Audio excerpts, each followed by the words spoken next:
Here's a single fin you're not going to see in the surf today, because I doubt there's one very similar to this. And the way that it surfs in a particular type of wave really surprised me. Let's talk about it. It's going to give you an overview today of this Critter Toys Narwhal.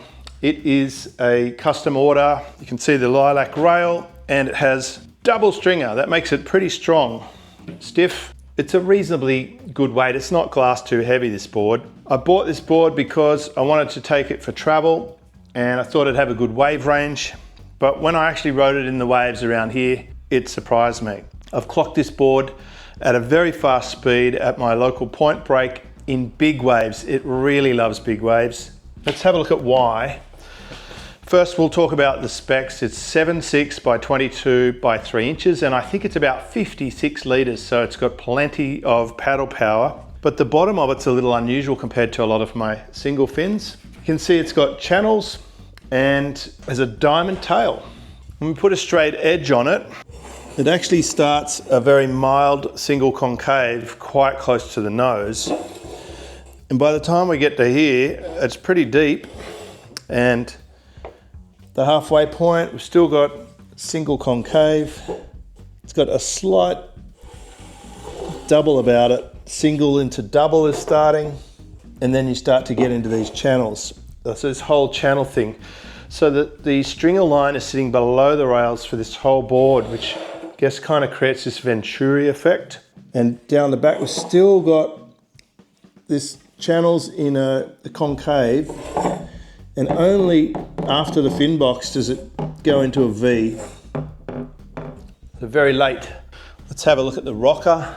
It's got a fair bit of nose rocker here and down the back. It's got very low rocker out the tail there. So I think that explains why it's quite fast. And being a single fin, it can pivot quite well if you put the fin in the correct position. The rails on this board are quite full, and you can see how it's getting all that volume in the board. It's in very good condition. I've surfed it a few times, and it really doesn't look like it's ever been surfed at all. So it's been fun. So what this means is the way it feels to me when I ride it, right? I'm not a hydrodynamics expert, but in very small waves, it's a little bit, I don't know, sticky, I suppose I'd explain it. Whereas a lot of my single fins have a rolled nose or a flat nose. This is concave from here. It doesn't like to maneuver as much as I thought it might. Also, in terms of big waves, it really is fast on the back here. It just jets along. Fin that I like with it, something like this 8.5 Christenson does the job. Doesn't have to be too big, doesn't have to be 9, it doesn't have to be any smaller.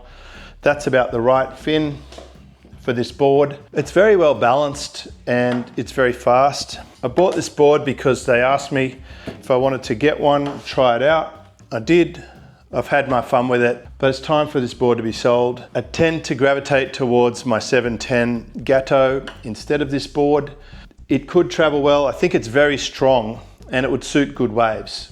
So it's a sort of board that I would take on a trip if I was a big person or I wanted really good waves and not wanting to break it. Hey, if you enjoyed this video about this single fin, check out the other video I made, which takes you through all the different types of single fins.